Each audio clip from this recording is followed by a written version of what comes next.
we're going to do is do an introduction. If you happen to print it out the outline, it's going to follow just along with that, but it's going to be the same as on the screen. I just did it so you'd have it for the future. If you don't know who I am, I think almost everybody does here. I am actually one of the assistant emergency coordinators here in Lee County. Rich, of course, is running our Zoom for us. He is the emergency coordinator. Although we focus a lot on emergency communications from our ARES perspective, our ARES perspective, not everybody's a member of ARES, and that's perfectly fine. If they want to become one, we can't wait to have them. And also, but we do need people that are also out in the field that could report to us and report information in, and this is a way to do it. Plus, they can help their own community. We're going to show you how to send text messages and things like that. Those are kind of things that you could do for your community and your community environment.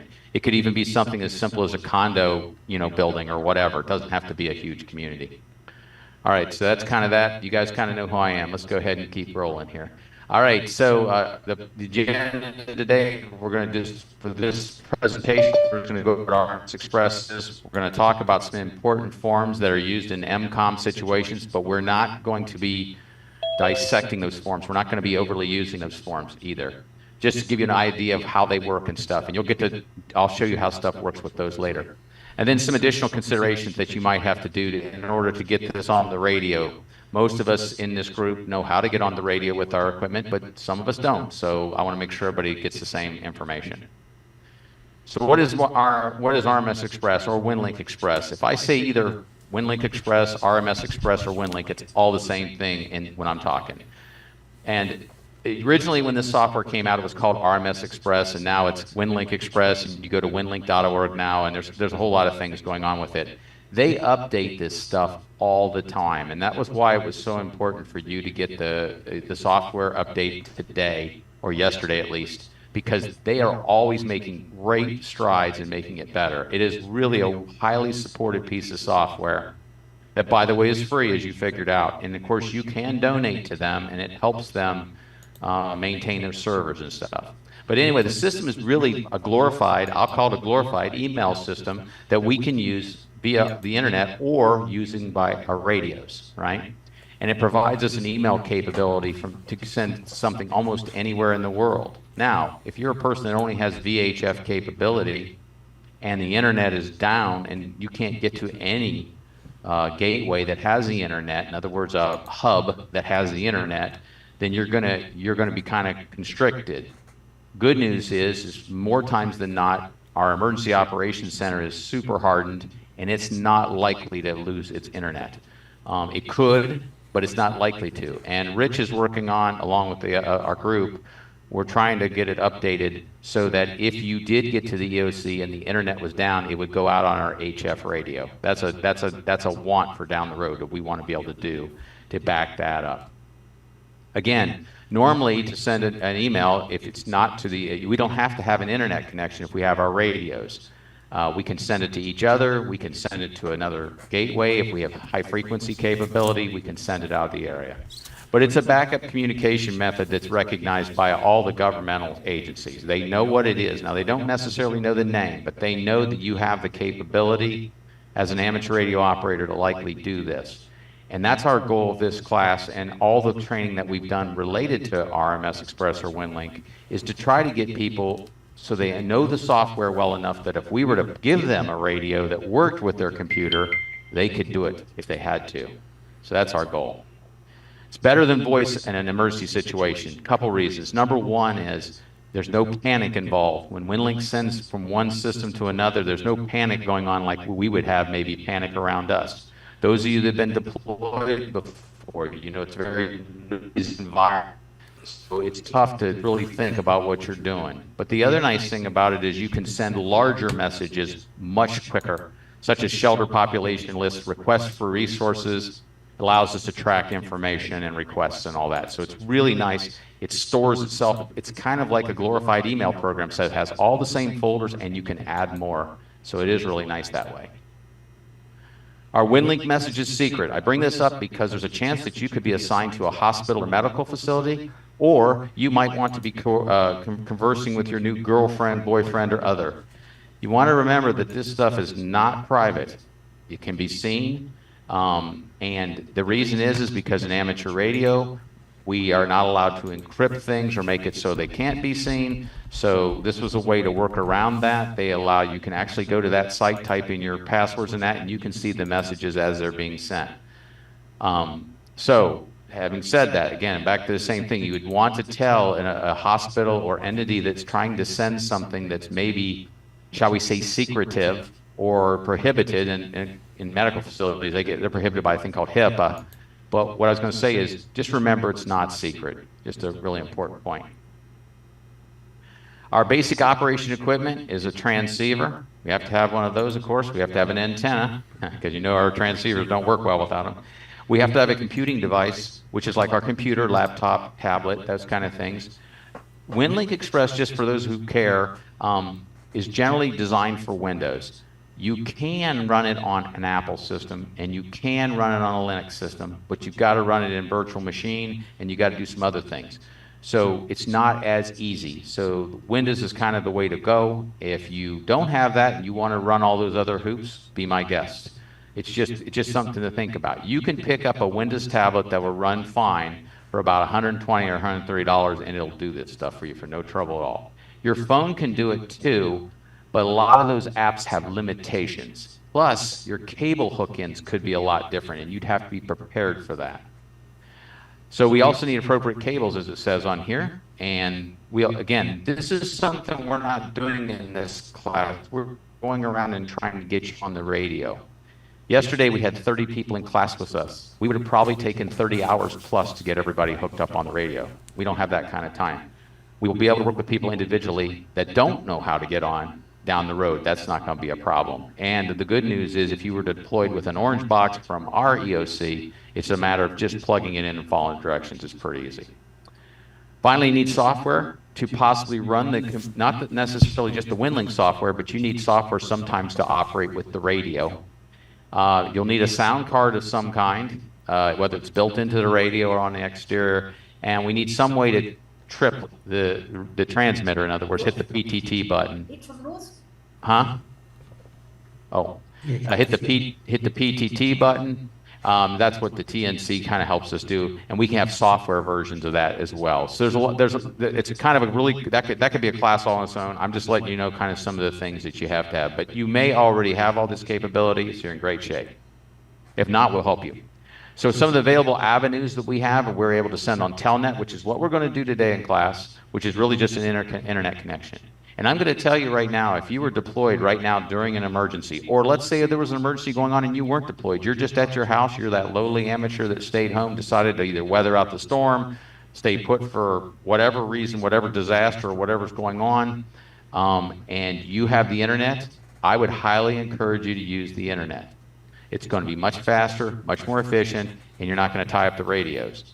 It's when the internet's down that these other avenues become really valuable to us. Our VHF and UHF capabilities, our HF capabilities if our license is high enough. Also, satellite can be used, not as common, obviously, because satellites are on the move. So you'd have very short windows for those. And then there's a share system out there, and just to kind of give you the nutshell of that, it's used by emergency management. It's just outside the amateur band. And although amateur radio equipment can move to it, or be used with it when it's modified properly, you do not have to be an amateur radio licensed person to talk on shares. You just have to be trained and backed up by that agency. So one of the things that shares could eventually do to us is replace us in emergencies, which we are trying not to let happen. As a matter of fact, if a place has shares, when I was SEC, we were spending a lot of time explaining to them, why don't you use amateurs who are already highly trained in how to work with this equipment. It's just a different frequency. All right. Modes available. We already talked about Telnet. There's one called Pactor. These are all just modes that we can select and use with this software. And the good news is that they're always developing. There's some folks on here that are longer in the tooth than me, and they have actually known of other systems such as WinMore and stuff like that. Those systems are no longer used. They've been replaced because these other systems are faster and more efficient and can work through the noise. Remember, this is a sound system. In other words, it's the sound that's going out. So they've been constantly fixing things up. I know you've heard of things like FT8 and those kind of things. Those are all sound as well. The old PSKs are as well. Anyway, you got Pactor, you got Packet, which we'll use locally a lot because our what Rich started talking about, is our packet system. It has packet, and it also has VARA on it. So at the EOC, if you were to hit that particular gateway, that has packet, both 1200 and 9600 baud, and it also has VARA in FM mode. And all this software is free. Now, VARA, you can actually pay for a higher speed version of. It does make it go a little faster. Well, actually a lot faster, especially on FM. But the bottom line is you don't have to pay for that. On HF, you also have VARA. You have a thing called RDOP, and there's a whole bunch of others on there. You're going to see them when we get into the middle of the software. I'm going to show you those. Finally, one of the really nice things is when everything else has failed, we have what's known as peer-to-peer. Think of this as radio to radio, so from one operator to another. So as K8RCC was saying, Bob says he lives close to me. I was saying we could talk on simplex. So we certainly could send a Winlink message to each other without the need for the internet. Now, getting beyond, there's a whole different thing. You know, he could send it to me, and I could send it out on HF. If he has HF capability, I could do the same to him. But peer-to-peer is usually like you think of your simplex. And we will do a drill like that in the coming weeks, or probably next month, because we got a lot of stuff this month. And we'll do one of these, and it's a lot of fun. Those who've done it always have a good time, and I think that you will too. And then there's a bunch of other modes as well, and you'll see them on there. And some of us do use them, and some do not. All right, so let's talk about peer-to-peer real quick. Just a couple real quick tips on peer-to-peer. Obviously, this is going to be a direct radio connection between one station and another. If all of us are on the same frequency, and all of us could hear each other, and I sent a message to Rich, KR4PI, if I just sent him a message, you would hear the noises and all the noises that are made during transmission, but you would not see the message. Only Rich's computer, and Winlink, if it was set correctly, would pick up that message and receive the message. So that's something to remember. Now, we can do things, what I always call the Pony Express, where you can jump from one station to another. That's way more sophisticated than what we need to talk about here. But as a general rule, peer-to-peer means radio to radio. There you go. A lot of fun to do, and I know some of the guys that are on here have done it before. We all agree it's kind of fun. And one of the main things is that last point 4. I'm going to say it here because we're going to say it tons of times when we do an activity and down the road. When you send a peer-to-peer message, you have to put it in peer-to-peer message mode. And I'm going to show you that when we get into sending a message. It's a pretty easy thing. You just got to remember to do it in the drop-down. Because if you don't remember, when your message goes out, it will not be received by the other station. So just kind of one of those things if it's in peer-to-peer mode. Winlink for MCOM. So we already talked about some of the advantages of it for emergency communication. Obviously, high speed, reliability, flexibility in MCOM operations. We already know about that. It is a radio connection bridge to the internet, and it also provides a radio-only store and forward capability without the internet. So what happens is, if I send you a Winlink message now and you don't pick it up till Friday, it'll wait for you till Friday. The downside of that, of course, is if it's waiting till Friday and it was a message that needed to go out today, you're not going to see it till Friday. So you have to kind of think about when you want to use this system and when you do not. There's a whole lot of other advantages to it. We'll talk about some of them as we're going through the software. Okay, so Winlink has a thing called forms in it. Forms are templates. You'll see the word template and then in the word form.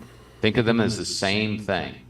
And what they do is these allow us to make our screen look just like the form that it's trying to emulate. I'm going to show you that when we get there. But it's not transmitting that full form because it would take too long. The advantage of it is it looks super professional, and I always use this example because it was one of those moments that really hit home for me. When I was, during Hurricane Irma, I got sent, for my second deployment, I got sent out to Lehigh Acres Fire Department, and they had no communications other than their walkie-talkies. And they had a little bit of satellite phone, but the satellite phones are kind of iffy sometimes. Anyhow, when I went out there, the fire chief asked me where his generator was, if I would be able to figure that out for him. And within 2 minutes of calling the OC, I knew exactly where it was at and what was going on.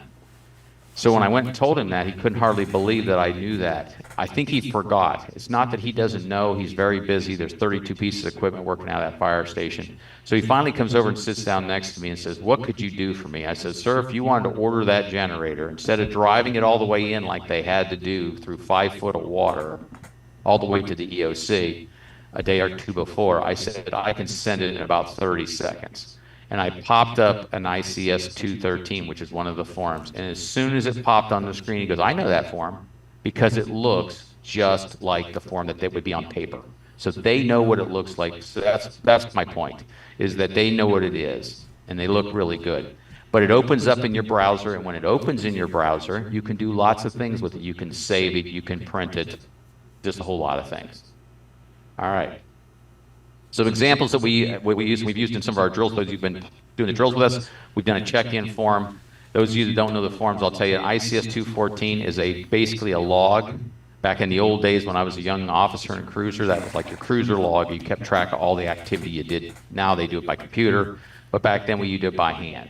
So that 214 really logs everything that you've done while you're on that deployment or on that activation. The ICS 309, you may have seen these in my Winlink drills. These are, I'm generating those off of Winlink, and I'm going to show you how to do that. And that actually just tracks all messages that are sent. That's it. They don't track bathroom breaks. They don't track, going to lunch. They're all about communication. The ICS 213 is a general message that they send within the system. This is all within the emergency management side of things. And then finally, the 213RR, which is on there, that means a resource request. That's how you get somebody like an amateur like yourself. They have to do one of these requests. The last one on there, besides others, is radiogram. We can send a radiogram from through Winlink. And I'm going to show you that when we get to it, and I'll explain some things you got to remember about it. But you can actually do that. It's pretty cool how it works. So there we go. There's also some nets available to you that you can practice with. These are some examples. That's why I've sent you the outline, so you'll have them there. These are some examples of some Winlink nets that they actually exist out there. There's lots of others. I just picked 3. And in case you want to practice more, this is where you find them. There's also additional resources, and I put these on the outline as well. Winlink.org is probably one of the best. You got lots of things you can get there. They have lots of resources. They've got wikis, they've got forums, they've got all kind of things, and they are a really responsive group. They try to fix things all the time. A couple of YouTube channels are really, really good as well. All right, so that pretty much concludes it. Do I have any questions at this point before we move on? I'll try to make sure I see. You can do the raise your hand or you can speak. There's only 9 of us in here. All right, looks like everybody's good. All right, so I'm going to change my screen here. Let me see if I can figure out how to do this. I can do a new share. Okay, I'll do that. Go there. So if I share my Mozilla screen, will that... Now, can I minimize that and bring up my other one? Let me see if I can. Nah, it won't let me do what I want to do. Hang on. Hey, Rich, how do I get back to my main screen? Oh, that might got it. Hang on. Here we go. Hang on. All right, so what I'm going to ask you to do here, hang on, as soon as my screen comes up so I can get the right share here. There we go. All right. So I'm sharing my Winlink screen with you. You can move it over to the side a little bit, open your Winlink if you'd like to kind of follow along. That's perfectly fine. I'm good with that. We're going to go through a couple things. If you happen to have my Winlink class outline, on the very last page, which is page 4, I actually put up this window, and I'm going to point out to you what it says on there. I basically remind you that this top bar is the title bar, and all it has in it is the Winlink Express title and what version you're on. As you can see, I'm on 1.7.12.2, and you probably are too, probably pretty close. The next bar down, this whole bar where I'm kind of running my cursor across, that's called the menu bar, just like on every other kind of window. And then the last bar that matters up here, this is called the standard toolbar. So these are like the quick. It's like on your taskbar on the bottom of your Windows screen, like down here on my bottom of my Windows screen. It's kind of the same thing. It's a one-click deal. So we're going to go through these. We'll start with the menu bar first, and we're going to go through each of the things just to kind of give you the lay of the land and why it's important to do what you got to do. So the first thing I want you to do, hopefully everybody can do this with me. If you need to move your screens around, do that for me. Bring up Winlink Express if you haven't already done so. And we're going to click on the settings. We're going to start on the very first one because this first box is your call sign. By the way, I will show you this. You see how it says add call sign here? If I wanted somebody else to operate from this, I can do that. If I had a tactical call sign, I could put it there if I needed to. There's a lot of reasons to have it. Generally, it's just going to be your call sign. And that's all we're going to care about today. So it should be your call sign. Then we're going to go to the settings screen. Settings. Now you notice this has a ton of menu items. We're going to start with Winlink Express Setup. So if we could go there first. Those of you that have been doing this for a while should already be set up, but we're just going to double check ourselves. All right, so the very first thing you see is my call sign. Then you see my password. And you see this recovery email. It's real important to have this because if you have to send a request to get a new password, where I'm just highlighting there, you have an email for them to send the automated request to. Below that are tactical call signs. I'm not going to go into a great bit of detail, but you can see I played with one here. This was when I was at one time at Health Park Hospital. I was playing with as a tactical call sign. Generally speaking, here in Lee County, we do not use tactical call signs because here's the issue you run into. If I'm using the Health Park Hospital, let's say this is the one we decide for Health Park. If we're using that one, and then you have to come in, you've got to load it into your computer. So we just use each other's call signs. In other words, you're going to use your call sign if you're a Health Park, and if I relieve you, it'll be my call sign. No big deal. This is the most important thing on this screen, just about your grid square. You need to have your grid square on here because it does a couple things. Number one is it locates where you're at, and you're going to see some maps later that you'll see where they're at. Number two, if you were to, let's say we sent you to Tallahassee, or you're on vacation and you're up in Atlanta, Georgia, and you want to use your Winlink and you want to find a gateway close to you, if you leave this grid square for Florida in here, or in Horst's case, if he uses the one for Germany and then comes over to Florida, it's not going to work because what they use that for is for propagation and for what gateways are close to you. So if I'm in Atlanta, I'm certainly not going to hit the W4 LCO repeater up or gateway up at the EOC, too far away. So that's why that's important to keep that accurate whenever you move around. You see this registration key here. I've given money before to Winlink. I think it's a great program and I have donated money. When you donate money to them, they give you this key so you no longer get that pop-up that says, hey, would you like to donate? I'm not telling you to donate. I'm not going to demand you donate or anything like that. But if you want to donate, you're going to notice they put a lot of work into this and make it really nice. Finally, always leave your service code as public. There are some groups out there I heard yesterday that might like to put MCOM or something in there. Just leave it as public. That'll save us a lot of problems down the road because it makes it easier for listing of channels and stuff like that. Move up on the left-hand column. Yours won't match mine, but you should have it filled out. You don't have to put your phone number in here or anything. I would put your non-Winlink email again. Remember, if they're trying to send something to you. And don't use your the old ARRL.net one either. Your call sign at ARRL.net, that doesn't work well. I would not use that here either. If they're having problems with that system, they tell you not to even use it. Finally, down here, this is just recalculating your RF path and stuff. Just leave it at 30. It's no problem. Logs, and we're going to show you the logs here in a few minutes, but the logs, this software actually logs the activity that you do.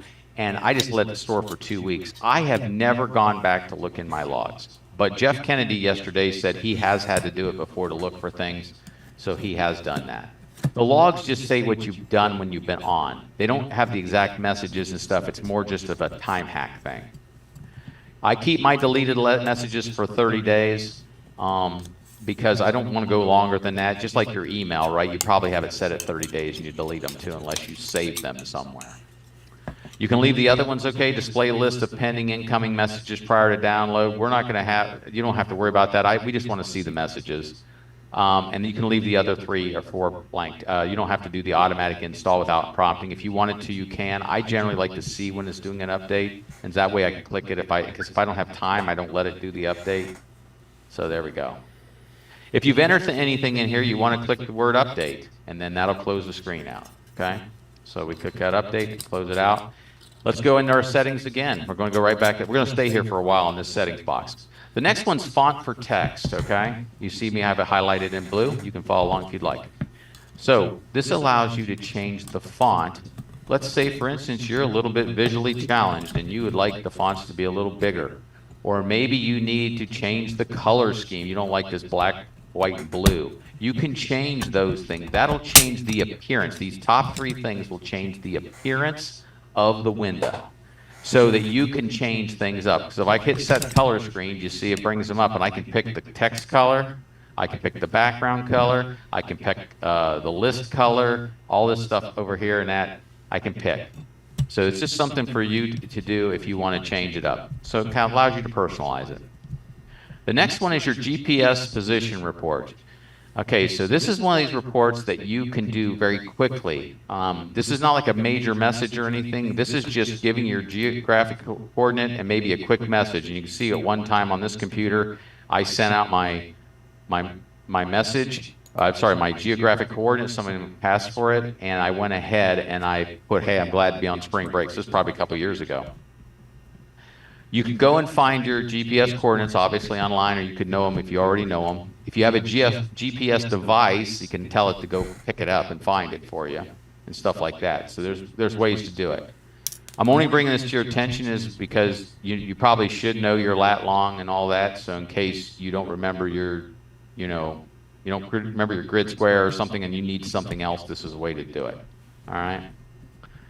All right, so, and then when it happens, when you post, don't do it now, but when you post the report, it'll actually go to your outbox, and then the next time you send something, it'll show up there. We're going to do one here in a minute, not one of these. We're going to do something else. Just to bring it to your attention, this GPS position report, we're going to get to this, but it also is down here. This plus sign, looks like a plus sign or a cross. That's the same thing as what we just clicked. So you'll see that those taskbar things, those things on that fast menu down here are going to be similar. All right, the next one is a Winlink catalog request. And yes, we're going to do one of these to demonstrate how this works. So I want you to click the word settings. I want you to go down to Winlink catalog request. I want you to open it up. So it's going to open this screen up here. I'm going to move my screen up a little bit so you can kind of not get confused here. Now, there's all kinds of requests that we can make on here. Those of us living in the Arctic, we might want to know the ice thickness or whatever. Hi, we're not there. We're in Florida, except for Horst, of course, but we're in Florida. But if you know what you want, there's all these different reports. When you click on the report, it tells you what it'll give you. So if you click on these different things. We're going to go down to we got some couple on here. We got one called propagation. You can look for propagation in different places.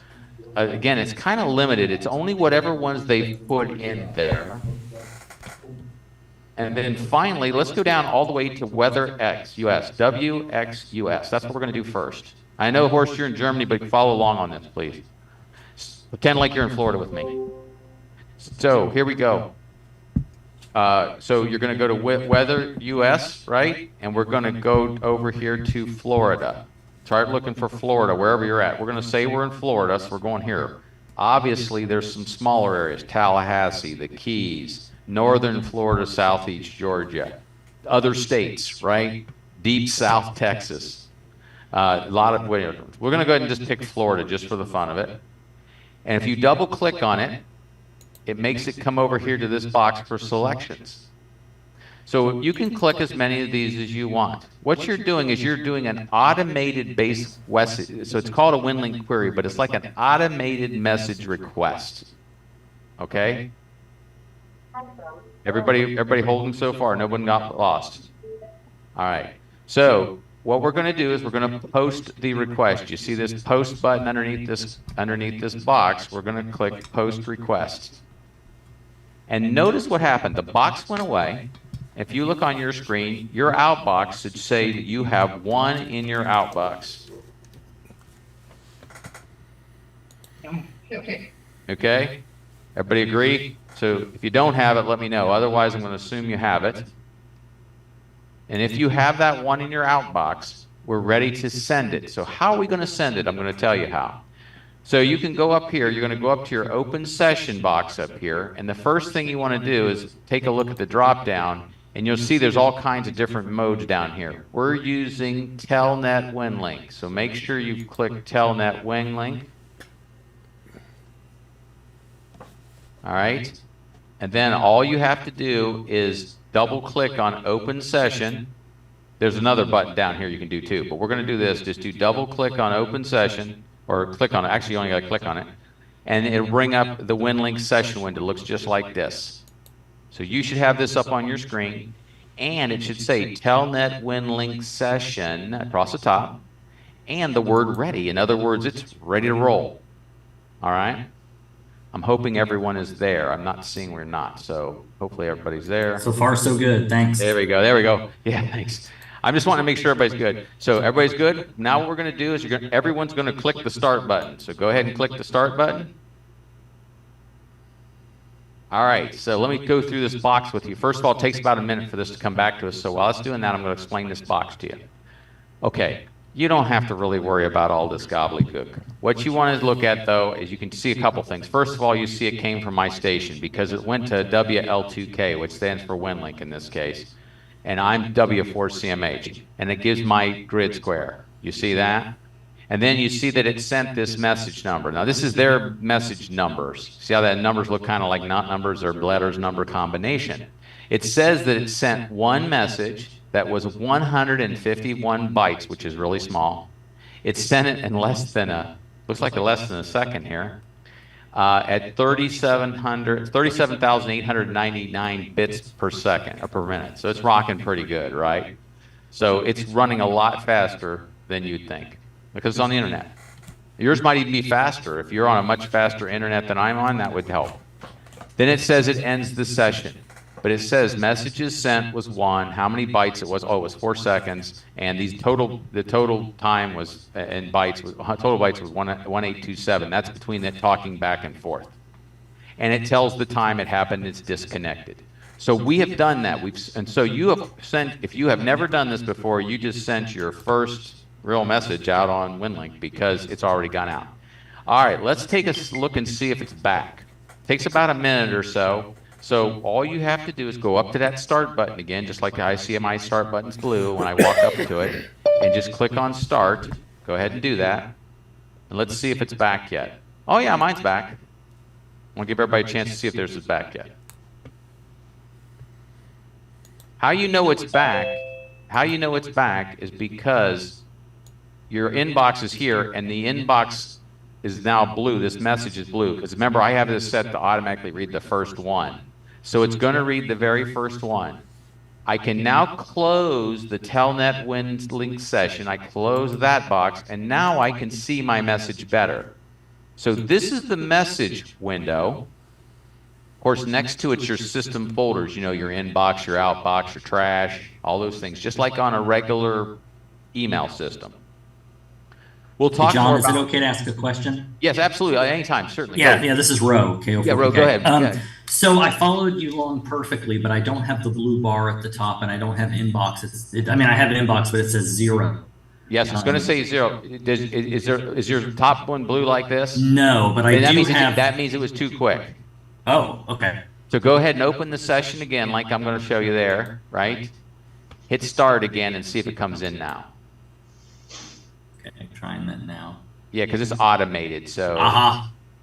Like a miracle? Okay, so you can close that box now, and now you'll be at the same place that I am. Now, I can make this box bigger. I can do all kinds of things. I can move these bars around if I want to. I can do lots of things. You don't have to do that. But this is like the preview box. If I wanted to see this message all at once, all I have to do is double click this, and now I've got a big message box, right? It's a much bigger box, but I really don't need this, but I can. Anyway, here's the interesting thing. I'll leave this big box up because this will make it easier. As we look down here, those of us in Fort Myers, we like to look at our Fort Myers weather. That's what we requested. And notice Fort Myers is not on the list. We did not make the cut. And no, the largest city in Lee County, Cape Coral, did not either. So you got to kind of get close to where you're at, but it kind of tells you the conditions, the current conditions right now in these places. Even LaBelle made the list. All right, Belgrade, Glade, yeah, another one. So anyway, you get the idea. So that what we did is we actually used an automated message to go out and find something for us. Okay, so that's all it is. So when we go in there, I'm going to go in that menu again to show you. When we do a catalog request, these are pre-formatted requests, okay, for specific things. Like we can do news. Maybe you want to get the ARRL ARES E newsletter. You didn't get it this month, and you want to look at it. You would just double click it. It'll bring it over here to selections. You post the request. You go open the session and send it. Now, this is a pretty big file. If you're doing this over the radio, it's going to take time. Not like on this internet where it's instantaneous. So just something to think about. But they got the contest upgrade in here. Oh, those of you guys in the Swedish National Ham Association, maybe you want their weekly bulletin. And of course, the Age of Headline News out of Australia, because we all live there. That's actually where we want to live. But anyway, there's lots of things. Got Honduras, there's their weather, Indian Ocean, in case you want to know what the seas are like in the Indian Ocean, because you're going to go cruise there. Anything. ARES Races, unfortunately, we don't have any formatted ones. Okay, it's not that we couldn't add them if we really needed them, but they're not there. So those are what we call the query catalog, okay? It's also available up here on the catalog request, and we're going to go over this bar. I'm just kind of showing you that all this stuff that's up here, there's some speed ones here, okay? All right, we've done our catalog request. Let's move on to our GRIB file request. So this GRIB file request is another weather report. Basically what this does is you select an area, like I selected the area of Florida, and then I tell it I want to report on it. What it does, it mainly gives you the seas, like for sailboats and stuff. I don't use it. I don't have a reason. But again, you can highlight an area. You could pick an area. You can highlight, like look at me, I'm making that blue. I hit post request. It goes. It's not something it's something you can play with, no doubt. Again, it's going to give you, like I say, the weather. And by the way, it's up here too on the screen. It's the it's right here, I think. Now, where's it at? It's one of these up here. Because I thought it was funny that it's up here. That's it. It's the double, what do you want to call it? Double wings or whatever. Okay, let's move on down here. Preferences. Okay, these are preferences for how messages are read, sent, and stuff. I don't change any of these. You're welcome to do that. It has how many characters until a word wrap happens. You know how it goes around. Those of you that have been in computers for a really, really long time, this software is a lot like what we would have seen back at Windows 3.1, right? We're at Windows 11 now. But back in the old 3.1 days, it's really what this is. It's a very basic emailing program that just happens to have some really, really cool features to it. Again, down here, your distances is miles or kilometers. You can choose that. I would choose that depending on where you're at, what you're used to. Again, here in America, generally we don't do metric because we want to be different than everybody else. But you do it and then you hit update, it stays. Again, you can look through these and change whatever you want. These are just some things of how the messages are handled. We're back in the same menu again. We're going to go to update user options. This is something you're probably never going to do, but you could send all your inbound messages to another email address, for example. So for example, let's say, for instance, you want to know when your Winlink messages come in. You could have them sent to your email, all right? The only thing I would tell you about this is that if it's a form that's sent to you, like a radiogram or something like that, you will not see the form on your end. It'll just be text. And I'm going to show you why that is when we get to forms. You'll see why that would be the case, but just to let you know. Again, you're probably not going to use this, but if you do, there you know what it is. Message notification and forwarding. This again just tells you if you want to have sounds. I heard some of you guys have your sounds on, like if you have your sounds on in your computer. This will tell you like what you want done with those things.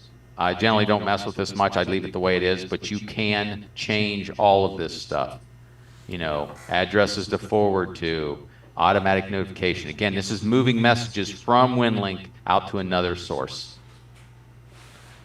Form settings. We're not going to change any of these, but I'm going to explain this last one to you. So these should be all filled out for you correctly, okay? This last one sounds really, really cool, but you're going to understand why it's not so cool. What it says is that any forms that you send, if you send them to a real email address versus a Winlink station, okay, they will save the form as a PDF. The PDF is now an attachment. Attachments are really a no-no over RF. And why I mean that is, those of you that have done the Winlink drills with me, I purposely drove this home by having you send a small text message to me that was literally 39K, which is really small text file, and it took some people 20 minutes to send that over RF, depending on what they were using. And some even got disconnected.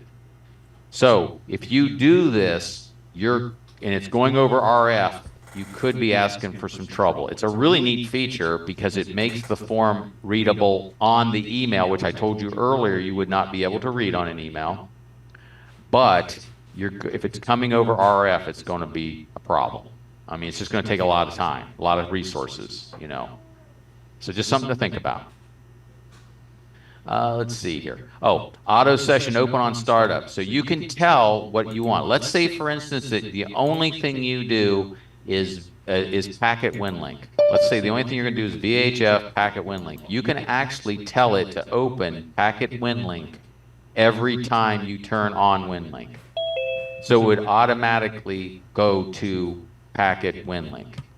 I don't do that because I send by many different ways, as we'll talk about. I send like HF, I'll send it VARA, I'll send it RDOP, I'll send it however I can. So I don't have it automatically doing that. But if you want to, and it's the only way that you have, the only method that you have, you can turn that auto session open on startup just to Winlink, But then, of course, you have to go to Telnet, you got to change it. The only thing it's going to do is make you have to change it. It's no big deal. All right, next good categories, contacts. This is where you can put people in, all right, that you can, send things to. So let's say I wanted to send to myself. If I wanted to add myself in here, I could add myself, and I could just type my own name in here, put my email, any notes I want, and when I hit save, it's going to save it to this box. In addition to when it saves it in here, it's going to move it and show it down here as one of my major contacts, okay? It'll show it down here. Now, let's talk for a second about email and everything else. If you want to send me a Winlink message, you do not send it to my email account. You don't send it to w4cmhae@gmail.com. You just send it to w4cmh. And we're going to do that in a minute, but I'm just letting you know. If you know that the other person is a Winlink user and you're sending it through Winlink, you just send it directly to their call sign. Now, if you have to send to somebody else, let's say Grandma Johnson, well, then you're going to have to put her email in here, at, where it's at, right, at Comcast or wherever it's at. So you have to add that in there. And that's how you do it. You do not have to use these contacts, though, but it's something to do if you want to use them. I just wanted to show you that. You can also export them. You can edit them if you mess them up. It's nice. It's not a bad thing if you want to use them. I find that I don't use Winlink for personal emailing, so it doesn't matter to me. Under the same contacts as group addresses, this is where you can put multiple addresses in the same group. So let's say you're one of these people that emails 10 people in a group the same type of message. That's what this is. This is a group message email. So you don't have to enter each one individually. All those people in the Jones family group is going to get that email if you have them entered in here. So that's what the group means. Same thing it means is in your email. So you can tell this is very similar, right? Next one down, add a personal folder. Now, that's over here. So let's talk about folders. You have your normal system folders right here. I'm kind of circling with my cursor. You have your system folders. Below that are what's called personal folders. Now, you might use this for your own project that you're doing. Or let's say, for instance, you were deployed during Hurricane Ian and you want to put all the Hurricane Ians in there. So you would make that a Hurricane Ian, and then you could send each one to them. Okay? The global folders, a lot of times like for families or for bigger groups and stuff, and you can use those too. Again, these are all functions that you don't have to know how to do or even use. It's just I'm letting you know where they are. Back under our settings again, we're going to go to hybrid network parameters. You don't have to worry about this. This is really about how things get handled if you want to send it to different places. We generally do not do this as operators. We won't do this often. So I'm just going to stay away from this. This is something we don't need to get in the weeds over. The next one is propagation calculation parameters. Now this you do want to know about, and I'll tell you why. If you take a close look at this, you see this is propagation parameters. Remember earlier on the setup screen, I told you that it was important to put in your grid square because that would tell the system where you are positioned at, if you're following me. And this tells you that system, when you ask for what RMS gateways are nearby, by me putting 50 watts in here, it's going to be looking for what the average 50-watt transceiver could probably do with these takeoff angles and everything else. This is your antenna takeoffs, okay? Now, let's be honest. Most of us don't know these things, really. I mean, we have a guess, or maybe we've done some analysis because we built a certain kind of antenna.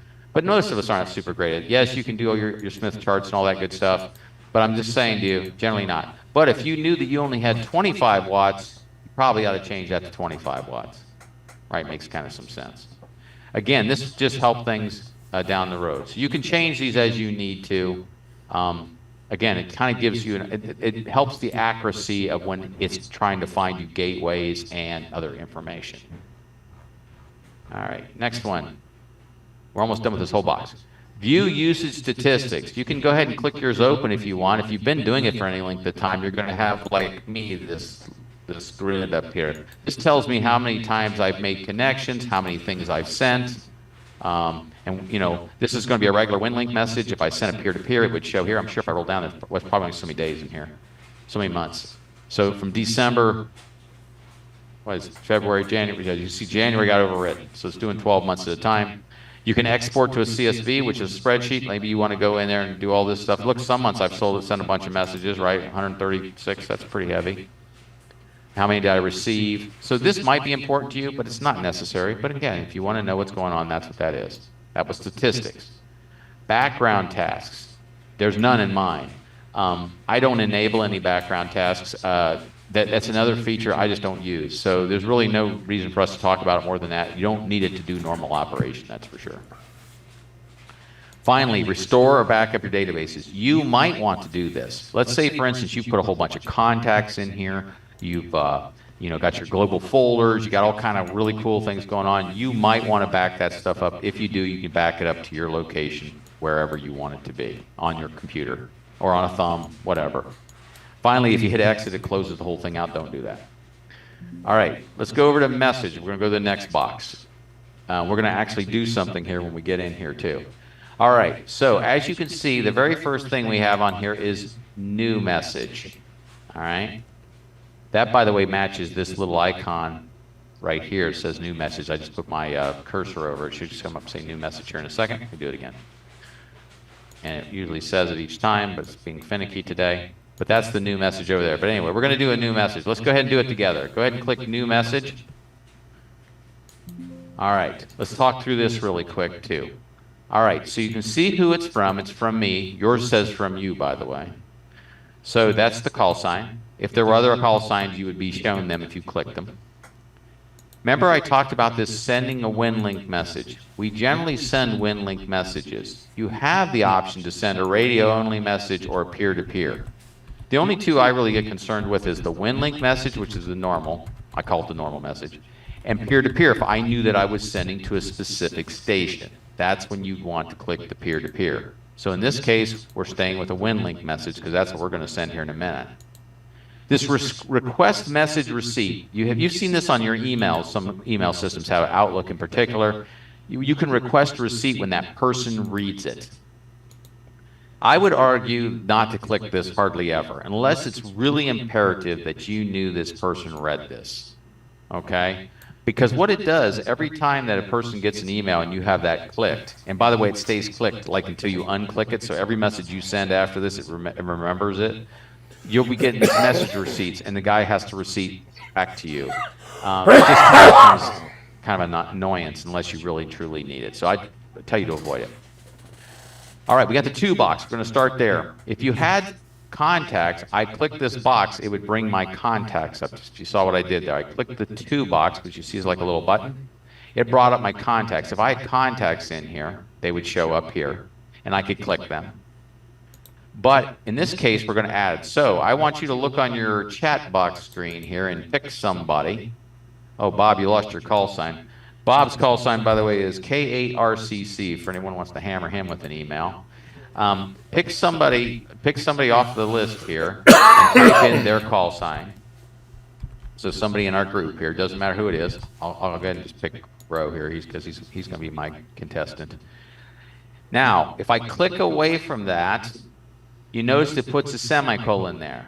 The semicolon can be put there by yourself or automatically. The reason the semicolon is there is so you can add other people. So if you wanted to add another call sign on there, like if I wanted to add Rich on here, then I would just add it on.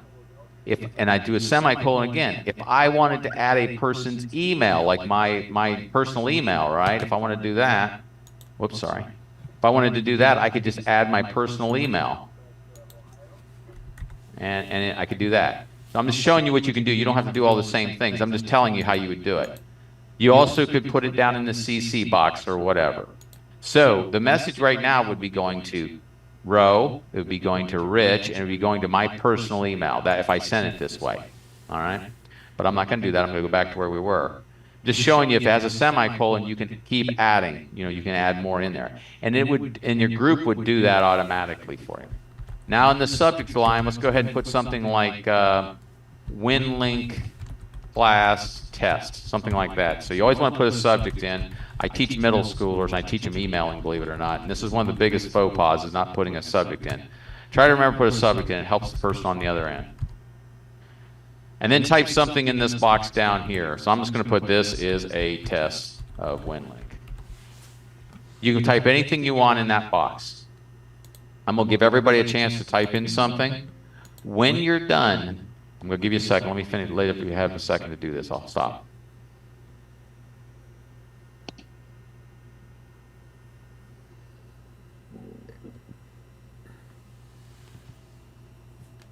All right, if you're done doing those things where you put somebody's call sign in here that's in our class, and you put a subject in of some kind, and you put this is a test or something, or hello from wherever, if you've done that, all you do is click Post to Outbox. And once you click at the Post to Outbox, you'll see over in your system folder, like just like on mine here on your screen, mine says one in the outbox. All right?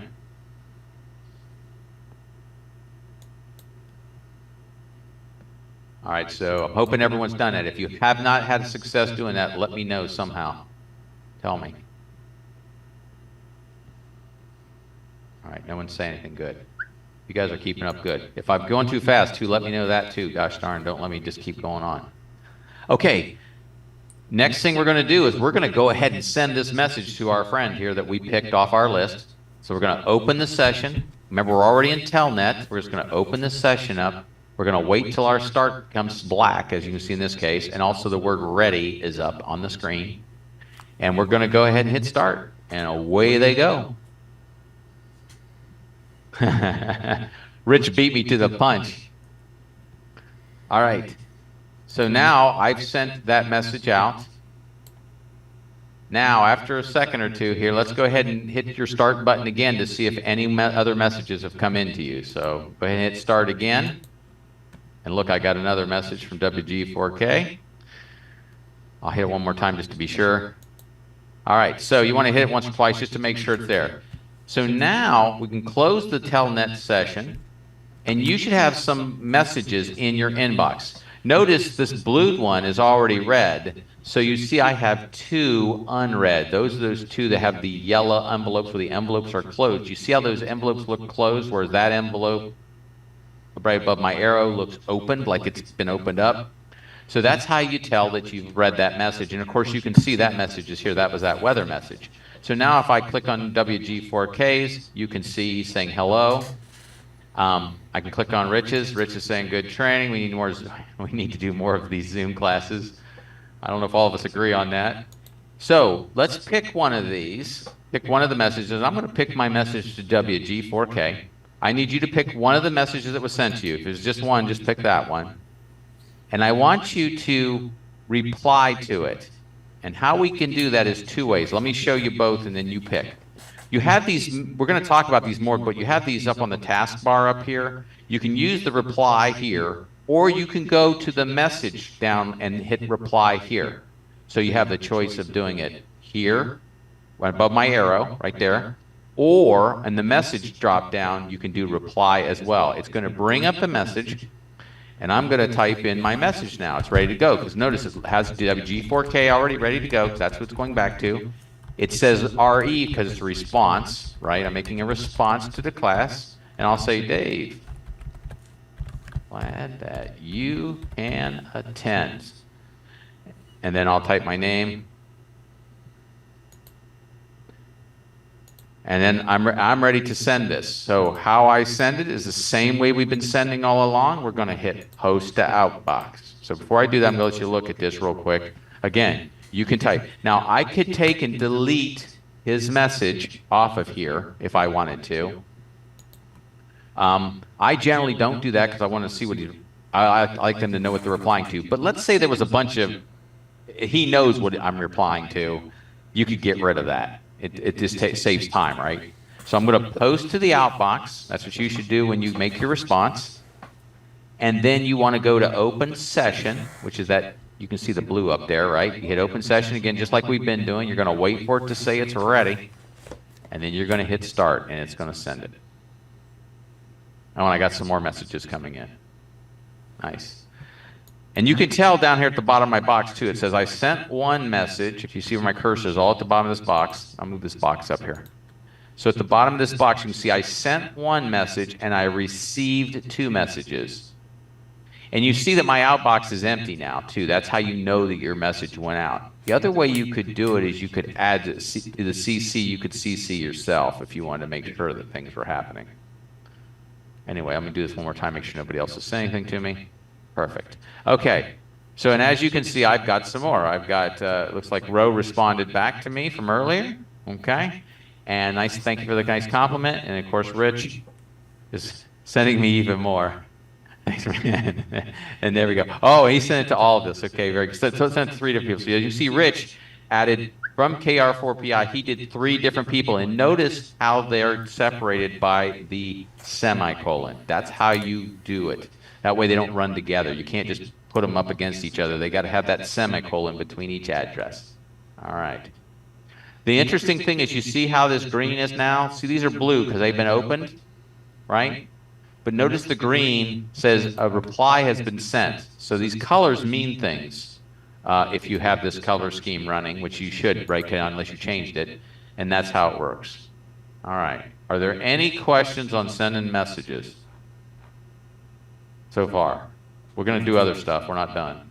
Hey, John, if I just wanted to come in here and I don't have any messages that I sent, but I want to see if I got any messages, would I just open the software and click open session and start? Right.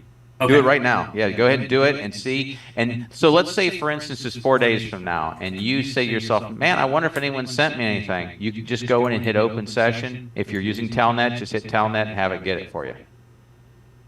Great. Yep, that worked. Thank you. Now, if you had a radio, you would do it through the radio. You know, you can do it through radio too. So you can do it either way. Because remember, it's storing and then forwarding. So it's storing until you go out and ask it.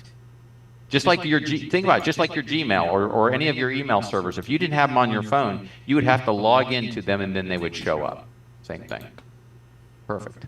Any other questions on messages so far? All right, very good. Everybody's hanging with me. Okay, so let's go down this message thing. We've done most of the stuff on here, so it's pretty cool. So as you can see, we have new message, which we did. We have reply, reply to all, forward, forward without change, acknowledge receipts. You got all the normal things that you normally would have. You could save the message as something. Let's say, for instance, you wanted to save this message and print it out, or, I don't know, save it, send it to somebody else. You can do that. You can edit your message, of course. So that's all the normal stuff you get with any email system. And most of those buttons, I close this, most of those buttons are over here too. Now, notice these buttons real quick while I'm looking at them with you. You see how they're kind of working for me? If I click away from a message though, like if I go to my inbox, let me go to my red, let me go to out, yeah. Notice how there's no messages highlighted, so they're gray. So if they're grayed out, you can't do them, just like any other Windows program. If they're gray, you ain't using them. All right. All right, we're back to messages again. So we're down here to messages. Now we have templates, okay? Templates, first thing you have is what's called a template manager. This just shows you all your templates, and you can move them around and add new ones to it. We're going to talk, I'm going to go past that and go to the next one. Actually, let's just stay there. Let's stay at template manager, I'm sorry. All right, so templates, these are forms that are already in the system that are created for us by Winlink. We can or by the RMS group. We can also add our own templates if you want to go through that hassle. It's not easy, but you can do it. You can also add what's known as global templates, which these are ones that you go and download off of other sources. All right? But the ones that we mainly use are standard, these standard ones. So I want to show you how I got there again. We go to message. Whoops. We go to message. We go to template manager, and we're there. You have to hit this little plus button, right? And now you have all these different types of forms. So let me go through and explain these to you. The standard forms are updated every time there's a form update. The global and my own forms would not be. So you would not want to put one of your own forms in here under this standard template, because if an update comes out, it'd be wiped out.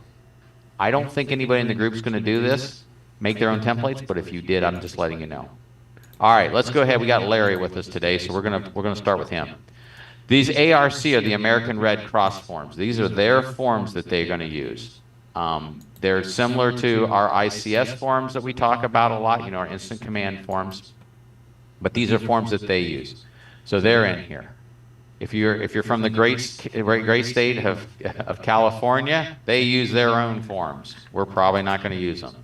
Those of us not from Canada are probably not going to use these Canadian forms. So as you can see, they're kind of put into boxes for us.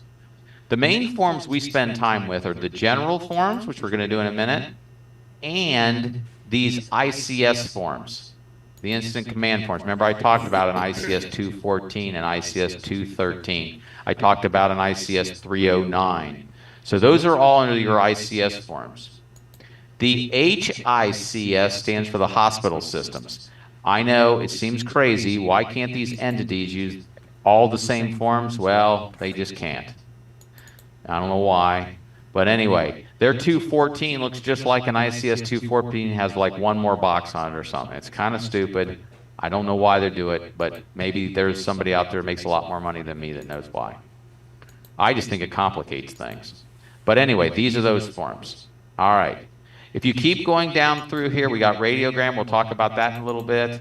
South Carolina state form has only one, the Palmetto resource request. You got some sheriff's forms, Texas, got the United States, I got it. Hey, there we go. Got it in different languages here, USGS. And you got weather forms down here, like hurricane report, local weather report and stuff. We can use these too, by the way, as ARES members. We can use these. This reports local stuff. All right. Let's go ahead and make it easy to start ourselves off with. Let's go ahead and do a form together, and let's go ahead and do, before we do that, hold on a second. I want to make sure I don't run ahead of myself here.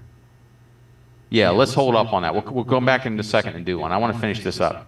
All right, so the next thing, we have template settings. You don't have to change any of these. Don't worry about these. The template settings, no big deal. It just talks about what the sequencing is and all that stuff. We don't care, because we're not going to do anything with that. But we do care about set your favorite templates.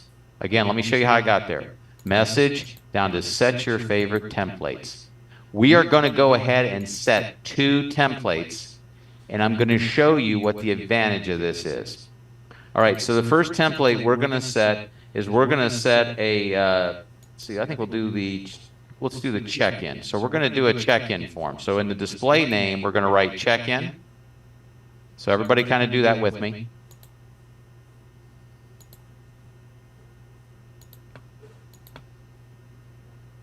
So you want to type in the word check-in.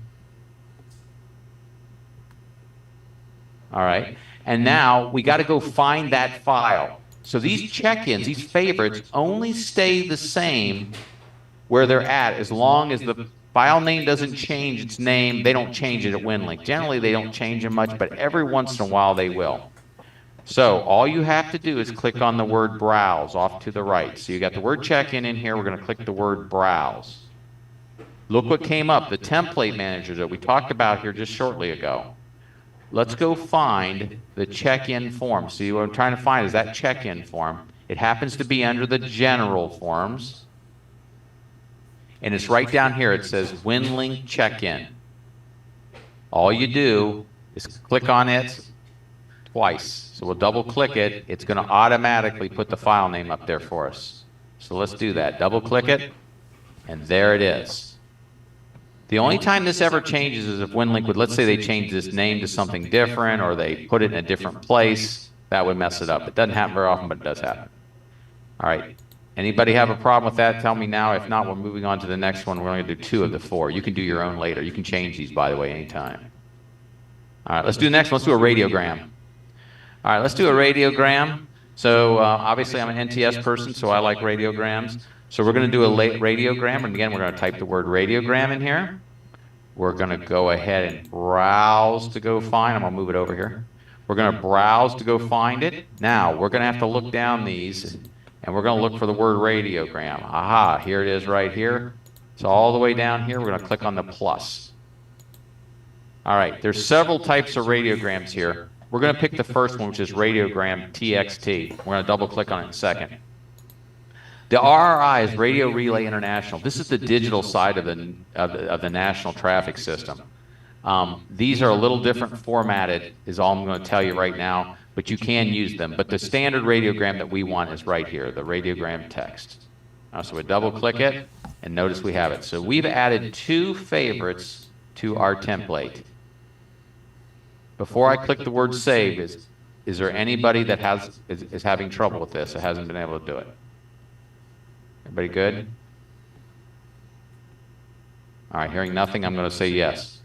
Everybody's good. All right, so we're going to click the word save. Now let me show you what's happened here. You do the same thing I'm doing. Go over to the new message, either the little new message icon, or go under message and click new message. Notice at the top where it says post to outbox, then you have the word select template, but now you have the word check-in and you have the word radiogram, right?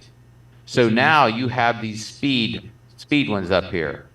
And if I click on a radiogram, I'm just going to do this real quick to show you. If I click on the radiogram, see, it brings my radiogram right up here in my browser.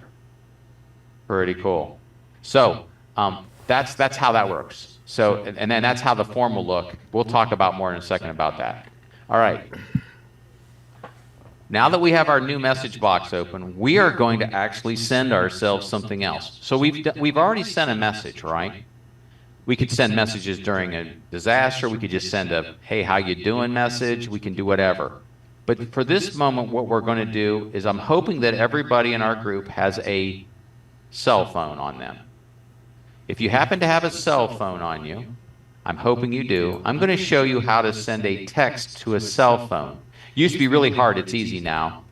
The reason you might want to do this, let's say you were at a shelter and the shelter manager wanted to say, man, I wish there was a way I could get a text to my sister who lives out in California, but the phones are down. You have access usually to the internet, or either through the EOC, something like that. If you have that capability to send a Winlink message, you can send a text to a phone. Okay? So let's talk about how we're going to do this. First things first, if you have enter your new message, we're going to go to select template. So kind of follow along with me if you can. Because we're going to send a message to your phone. That's what our goal is here. We're going to see how we do on this. We're going to go to the plus sign, again, which is going to be for standard templates. And we're going to go down to general forms. Now, I'm going to tell you, there's guys on here like Dave and Rich and me, and I know Larry and perhaps some of the others that have actually sent text messages before. You used to have to save the template to the global template area. We don't have to anymore because Winlink, being really smart guys and gals, they actually made one for us. It's called the quick message text right here under general forms. So you go under general forms, you go down to quick message text. When you double click on it, you can either double click on it or hit select. Notice it brings it up in my browser. Let me make this browser a little bit different here. Let me see if I can do this without messing anything up. Okay, there we go. All right, so I'm going to drag this down in the middle so everybody can see. So you should be able to see my quick message text in my browser. And on your browser, it should be there too. So if you want to kind of move your windows around, please do so. And I'll talk you through this. All right. If you wanted to just send an email quick message, you can do it here in the send email line. All right. If you want to send to a phone number, we add the SMS phone number. So I'm going to put my phone number in here, and you can do the same. So you put your phone number. Don't put my phone number in there. Put your phone number in there.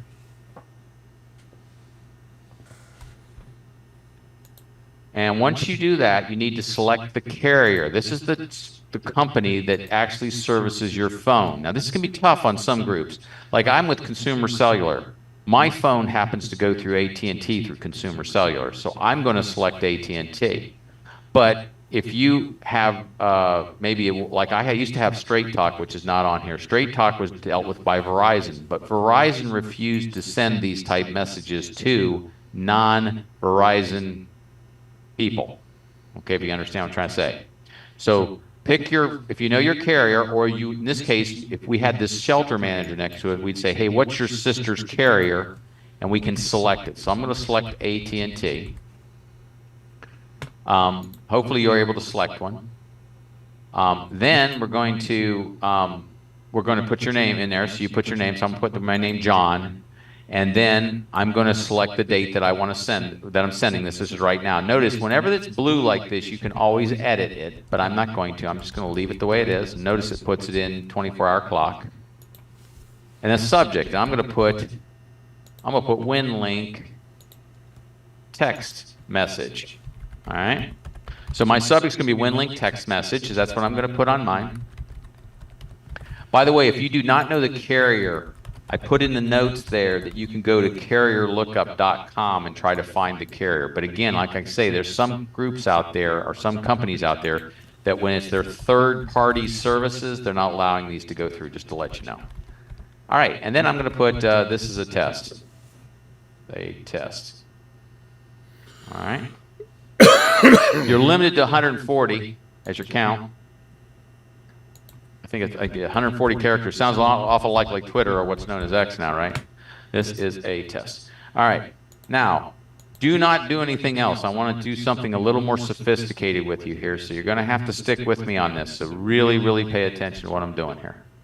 Some of you have done these exercises or drills with me, these drills with me before where we've had to save data and come back. So let's say, for instance, this was an ICS 214 or an ICS 309 or some other form where you're constantly adding information, closing it down, adding more information, closing it down, et cetera, et cetera. So here's how you do that. We're going to do that for this particular thing. First of all, I want to, if you are not done with doing all that we've done so far on this document, tell me now. Okay, everybody seems to be doing really good. All right, so here we go. What we're going to do is we're going to go ahead and we're looking at this form. We have two buttons that we're interested in. We're interested in load quick message data, and we're interested in save quick message data. All of these forms in Winlink have, almost all, I think there's one or two that don't, but almost all of them have the ability to save the data and load the data. In other words, save it and retrieve it instead of load. Like, think of the word retrieve. So what we're going to do here is we're going to go ahead and hit Save Quick Message Data. It's the bottom button, middle. It says Save Quick Message. I'm going to click it, and you're going to see it comes up with this. I can change anything that's in that blue, but I'm not going to, and I'm going to click OK. That just saved my message to my downloads. That downloads is the default folder, okay, where most things go. Unless you've told your system to go somewhere else, that's where it goes. All right. Here we go. This is where the moment of truth is. We're going to go up here and X out, close the simple message. So all you want to do is close the simple message by clicking on the X. Let me get rid of this too. So now we're back to our regular desktop. Let me minimize this because we don't want this up. All right. So now we're back to this again. And we went, oh, shucks, I think I'd like to go ahead and send that message now. We saved it, correct? Everybody should have saved it. So what we're going to do is we're going to go ahead and select our template again, which our template was under our general forms, and it was called Quick Message Text. So I'm going to leave it there for a second so everybody catches up to me. All right. Looks like everybody's catching up pretty good. And we're going to double click Quick Message Text. And you're like, oh man, I wish I'd have sent that stupid thing, but I didn't do it. You say to yourself, well, no problem, I saved it. So because we saved that message, we can go get it back without typing it again. And how we're going to do that is we're going to click on this Load Quick Message at the very top. So I want you to click on the Load Quick Message, which is going to bring up your folder system. In my case, I've got to go to my downloads, which I'm going to do here now. My download is here. This is my downloads. I used my up arrow to get me there. And I'm going to go in my downloads, and look what happens to be in there. Quick message data with the date and the time and everything that I had before. So let me show you again how we did this. I went load quick data. I have to go find my download file, so I'm just moving up so I can see my downloads. That's how my system is set up. I go to my downloads, and there is my message. All I do is click on it. I can double click on it, or just click on it once and click on the open. So I can double click on that, or click once and double click on open. So I'm going to do that. And miraculously, all our stuff is back. We didn't lose anything. So that's how you use on all forms, you use the save and the load. You can save something, and let's say you're working on it and you get halfway through and then somebody interrupts you and you got to do something else. You could save it real quick, work on something else, come back to it. Anyone have a problem? Is everyone back to where we were? I'll just wait to hear if anyone says yes or no. I mean, no. All right, everybody looks good. All right. So now, since we're sending to a phone number, we're going to hit this click to add SMS phone. So what's going to happen, and when we click this, is it's going to fill this box with us, because see what it says here? It says enter the email or the full SMS address. This is the full address, but we don't want to type it. We just click it, and notice how it put it up there. If I wanted to send it to somewhere else, I could type in here too, like an email address. You know, maybe I'm sending one person's phone and one person's email. I can do it there too. So right now, this is ready to go. So now that we have this box filled out, we have all of our stuff filled in, I can hit the submit button. You see this all the way down on the left? We hit submit. And when we hit submit, notice this is gone. I can close this window now because there's nothing there. I can close it. I'm going to minimize my browser. And it says, of course, I don't want to close it anyway. All right. So here's my message. If it ever asks you want to close, you don't want to close, don't. So it's right here. Is it ready to be sent? The answer is no. We have to post it to the outbox. So we're going to post to the outbox. Notice my outbox now says 1. Your outbox should say 1. And I'll make sure. Does anyone have a problem getting to this point? I think probably everybody's here now, but we'll see. If you're having a problem, this is the time to speak up. All right, no one's speaking up, so let's go ahead and open our session. Again, we can click that button there, or remember I told you you could use this one, but we can use this. I usually use this one. And once it's ready, we're going to make sure we're in Telnet, which we are. I'm going to hit start, and away we go.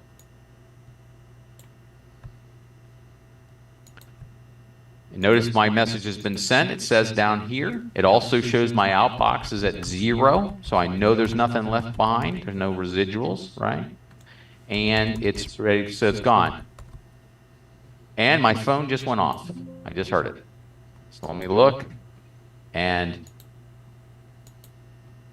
Sure enough, I will show you in the screen. I don't know if it'll show up, probably won't show up, but there's my text message came to my phone.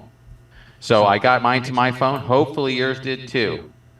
Those that do have phones, if you didn't get them, usually the result is the fact that your service is not providing that service. In other words, it's not able to do it. But that's how we would send a text to a phone, even though the cell phones are down in the area. So you couldn't send it to a phone that's down, obviously. But let me give you the good example that I like to use. I went out to the South Trail Firehouse up on Daniels, and this is after the storm. I was out there testing the equipment and everything else, and those guys told me, "What could you have done for us if we were here? We couldn't send text messages to our family. We couldn't talk to anybody. Blah blah blah." I said, "Well, we could have sent text messages to your family if they were out of the area," and they couldn't believe it. And so a lot of times, it's not just helping, the emergency communications of an agency. It's helping people that are there or people in our community. So things to think about. All right, here we go.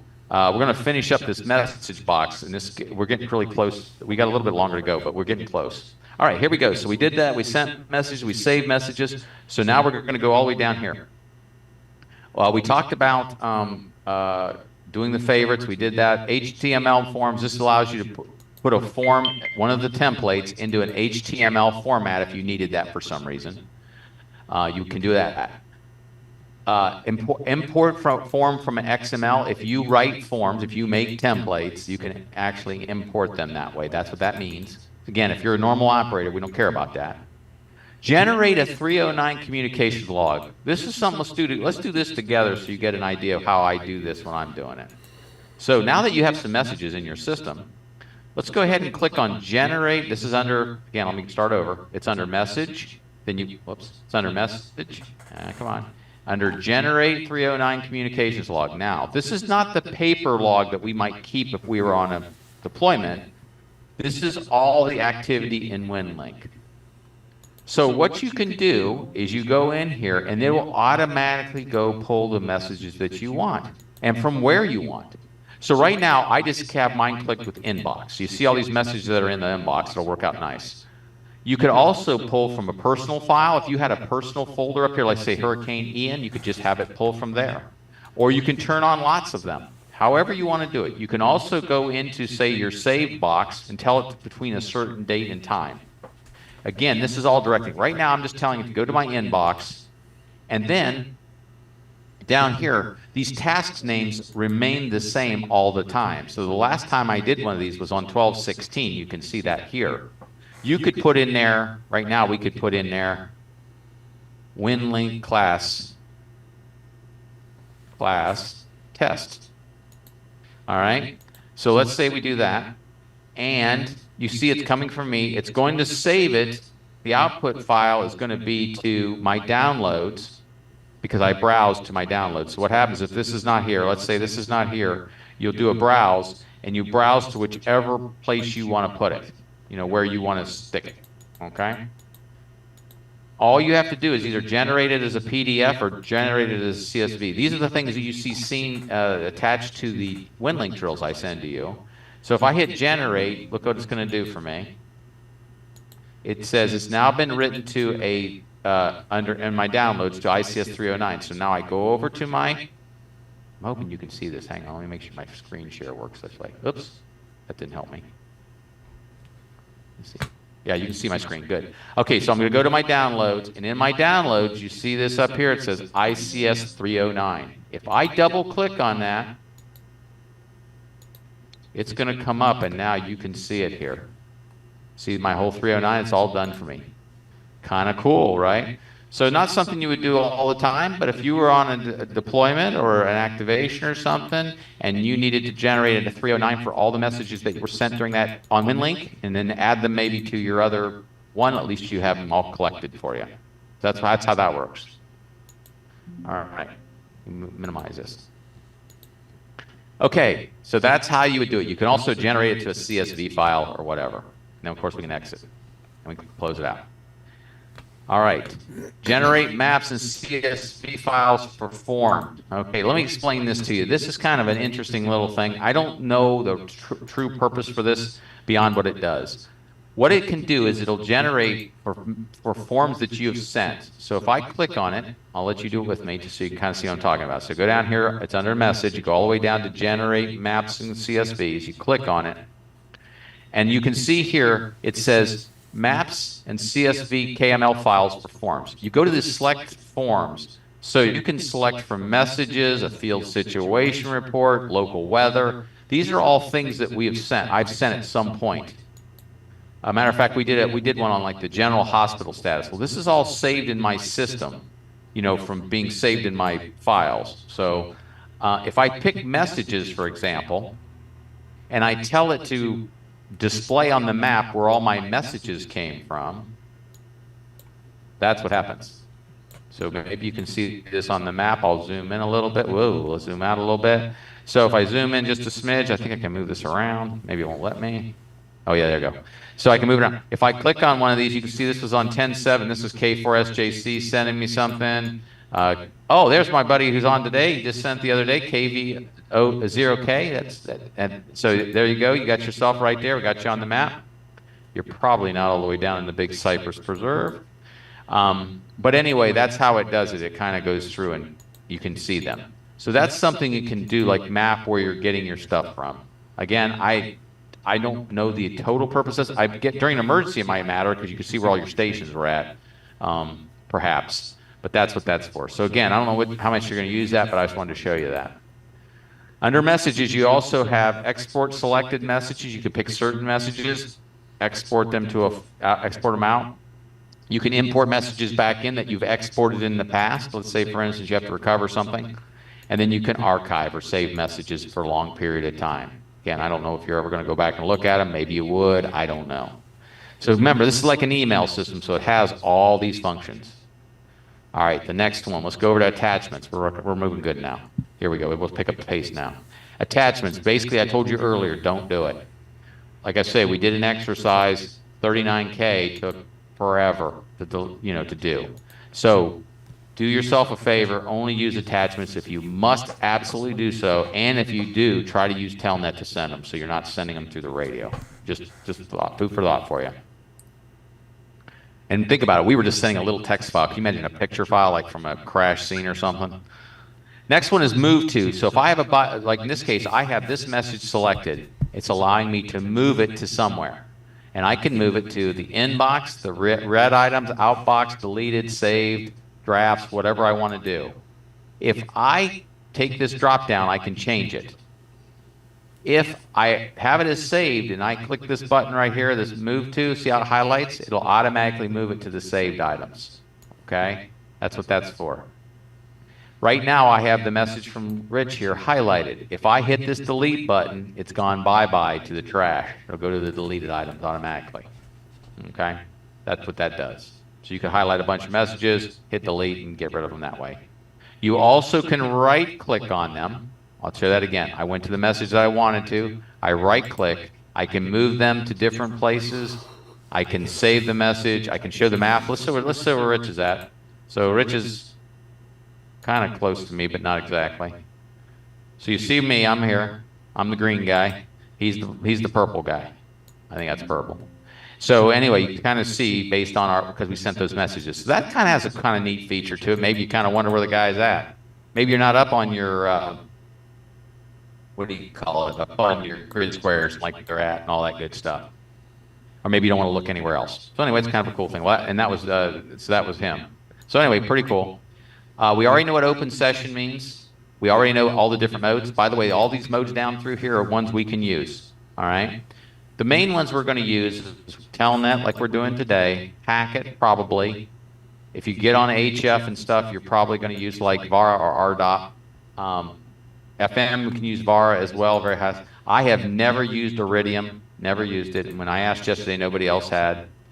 These are the peer-to-peer versions of the same things. This when it says P2P, that means there's nothing in between. It's you sending to another station. And that'll require we're coordinating. We'll talk about that when we do our peer-to-peer. And then these are some other functions down here. But generally, we stay right up in here. And you'll go in here every once in a while.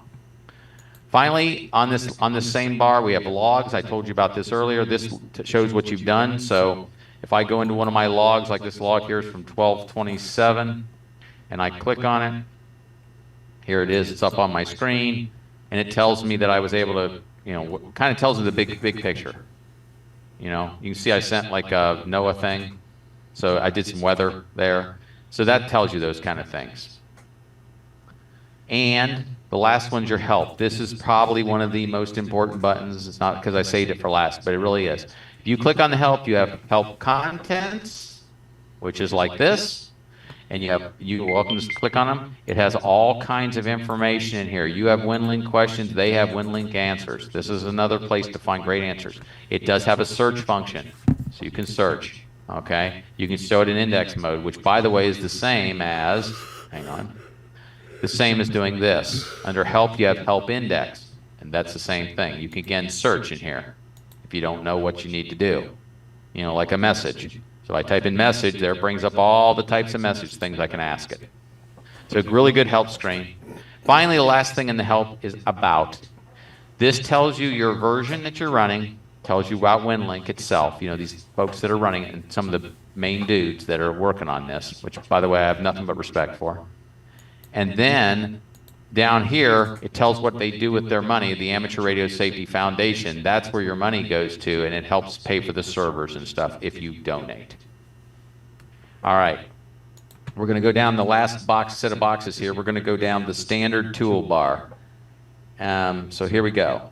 The standard toolbar, we already talked about. That's new message. We talked about that being, replying. And notice every time I put my cursor over, it tells me what it is. Again, it tells me what it is each time I do it. Now, this is a really good one, the one that looks like your magnifying glass. This is to search messages. So you can search messages by their subject, by which box they're in, who sent it to you. There's lots of things you can do. So if you're looking for a message and let's say you're probably in your deleted where I've got, 287. So that might be something I might need to do to search, make it faster, just like we can do in any email program. This is the position report that we talked about earlier that you could send, which you can send a message with. We talked about that earlier under the messages. This is, again, the map of all the different things I showed you earlier as well. This right here, of course, it shows just the message origin, just like we did with Rich's. That's why it's there still. Same thing we did. So as you can see, these quick buttons are the same thing. This is the catalog request. This one looks like has like a bunch of lines on it, or the rectangle. Takes you to the catalog request, which we did earlier. Obviously, this next one is that grib file request. Remember I told you that special weather, you pick an area and you get it. And then this is the save button to save a message to a file, like maybe you want to transport it somewhere else. You can obviously print the message. This is opening the session. Remember how earlier we were clicking this button? If we click this one, it does the same thing. So this button and this is the same. And of course, the question mark is the same as the help. If I click on it, it brings up the help screen. So that kind of takes care of all those buttons. Let's see here where I want to go next, if anywhere. I think I might be there. Yeah, I think I've got everything done. All right, so now I'm going to open up to any questions. Hey, we're running right around time, too. Anybody have any questions in particular that they would like me to either relook at or have a question in general? Hey, John, it's Ro again. So if you had somebody with a regular email address that wanted to send to you. Perfect. I'm glad you brought that up. Can they be oh, okay, yeah. So, I mean, if you want to touch on that, but can they be a non-ham radio operator emailing to your email address at winlink.org? Correct. But in the subject line, so they're going to put in the Winlink. Let me see if I just bring them a new message real quick. So if let's say you're sending it to me, let's say this is not in Winlink. Okay, this is outside. They would like W4CMH, right, at winlink.org, right? And then they're going to have a subject line in here, right? And then, but in the subject, though, it has to start off with, and then the subject. If they don't put this / W2LK, and I have never sent to them before, Okay, so there's a thing called a whitelist, Ro, and I'll explain this real quick to you. So if I sent to your personal email a message, you could reply back to me, no problem at all, just like you do normally to a normal email. But if they're sending to you for the first time, this protects against spam, what this really does. By knowing this code, not code, I guess, because you actually can put like this on here. You could put -R for routine, you can't do, you could do -P for priority. See what I'm doing in there? You see what I'm doing? Yes. Ro, are you with me? Yeah, sorry. Okay, cool. Yeah, I do. Okay. So if you don't put anything, it goes for routine. That's how fast the server processes. That's all it is. So you just take that. So then they can type in all their text here, and it'll get sent to you fine, because this is going to get it, whether you sent to them before or not, it's going to come to you. Okay? So you have to have that. And is that W2LK specific for our area? No, it's for any Winlink. Because remember here? Any Winlink. Okay. Yeah. So because remember here, let's go back to this telnet session. Let me just show you. So if I start the telnet session up, watch, I'll do this real quick. Notice right here, WL2K, I'm sorry. Yeah, that's it. It's WL2K. I put W2LK, sorry about that. So yeah, it's WL2K. See it right there? That's what that's like their, we're going to call it their call sign, for lack of a better term. Got it. Okay. But you have to have this double slash in front of it, because if you don't, then you have problems. So anyway. Got it. Thank you. Perfect. Yep. Dave, did you have a question? I saw you unmute. Yeah. Can you send, like, you send text messaging, and my phone doesn't do that, or actually it's my wife's phone, and I don't have a phone. Okay. But anyway, but I do have a tablet. I have an Apple iPad which uses Apple messaging. Can you direct it to something like Apple messaging or Facebook messages? If you have an address, I think you can, just like if you could send an email to it. I believe you can do that. Also, what I was going to say is your thing about the phone also triggered me. There's an email that just got sent out, everybody, if you want to listen to this, that went out to all ARES members and all Winlink users. And what happened is Leo had actually gone through and done all the phone carriers. And so if your wife is on Verizon, I think you have to do it. If she's not on a main Horizon system, there's a way to do it, and it's on there. Okay, I got the email, and yeah, okay. This phone is what is it? Track phone, which was recently bought by Verizon, but I used the Verizon as the server, and it didn't come through. So, well, just double check that, because I think they were doing it yesterday, where some guys were not getting it on those second, I'll call them a third-party phone, because I used to have it with Straight Talk that way. And they actually came up with a code for it, I think. What was it, like, Rich, was it VText? Or, yeah, Dave, you're muted. Do the number at the telephone number at VText, Victor Tango Echo X-ray Tango.com, VText.com, and that'll go through. If you're on if you're on an Xfinity phone or any Verizon phone, actually, VText. I don't think those ones that are in Winlink work anymore. Okay, I will try that VText. Yeah, when you get a chance in a few minutes or whatever to do it again, and see if you do it that way, and see if you get a result. That'd be cool. Okay. Very good. Any other questions, or did I get it? All right. Does anybody else have any questions out there?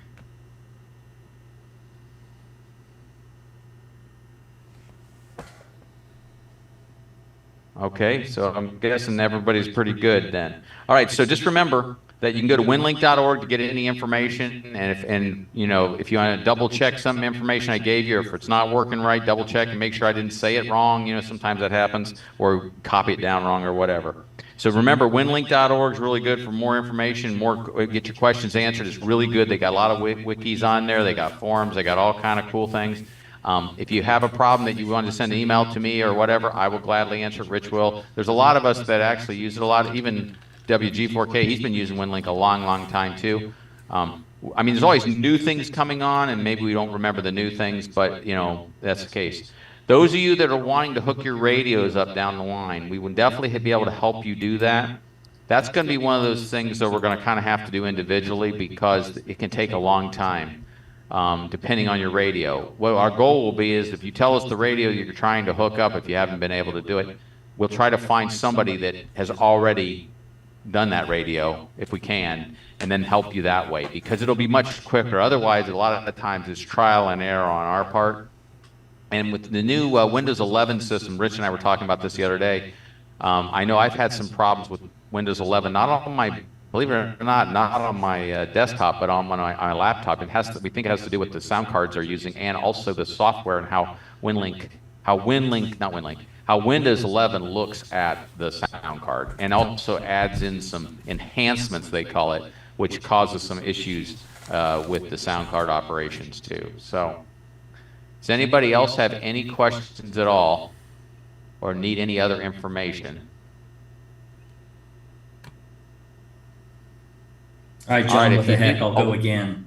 Go ahead, yes, If you don't mind. absolutely. No, I don't mind at all. So just, and this is a little bit outside of this class here, but if I just pulled up, I Googled, the HF Winlink frequencies. What I would just pick any one that I thought maybe I could reach via HF, and then use like Vera or something that. It's even easier than that. Okay. So the advantage is when you go in there, I don't know if it'll let me do it without my radio hooked. I think it'll let me. So I'm going to go into I'll go into Vara HF here. Hang on.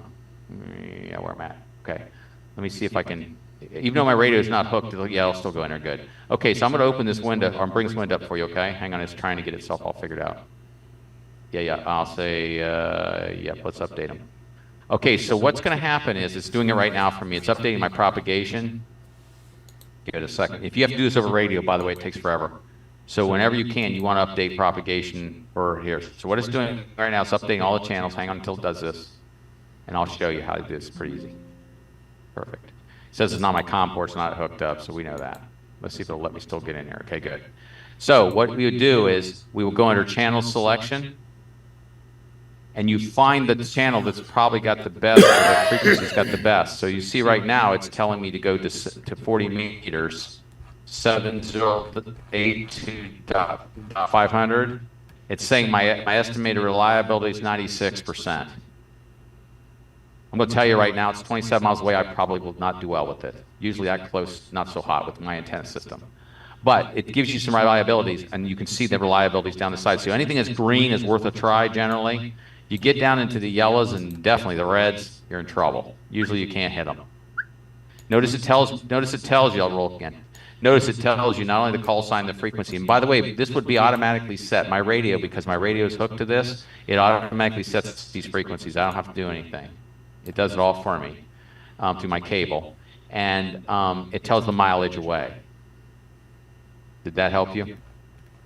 Yeah, that's fantastic. Oh my goodness. How easy is that? So you see this update via internet and radio? You want to update, like if I haven't been on, for a few hours, I'll hit this update via internet, because this propagation is going to change all day long. Sure. And what if we have a big old geomagnetic storm in the next hour? This is going to change. Right. So, very good. So anyway, that's how you do it. Yeah, and that's it's on HF. It's all this. Let me show you. That's a good question. Let me show you on VHF just real quick. And what I was talking about before. I guess I might as well just demonstrate this. It only take a second.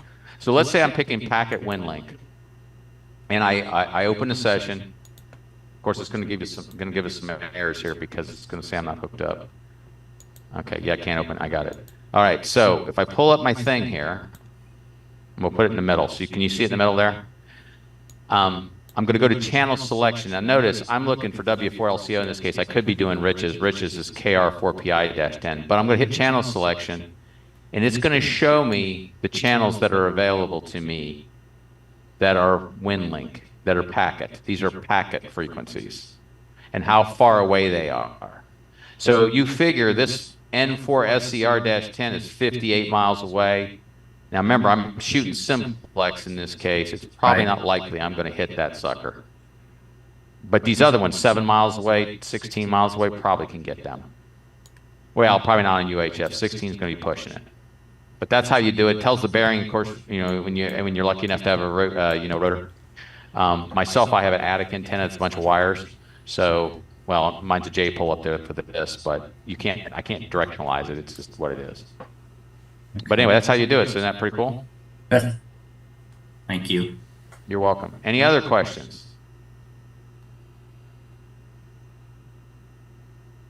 Rich, can you think of anything I didn't cover that might be important? I think I got everything, didn't I? Yeah, I think you got everything. Very good.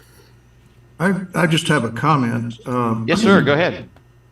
The using the WinLink with an external party and the / WL2K, that definitely works because I Yes. used that with my family during Hurricane Ian. And I lost all access via internet, but the WinLink worked just fine.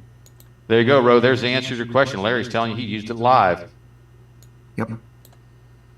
I used it live and in a setting where WinLink, where internet was not available.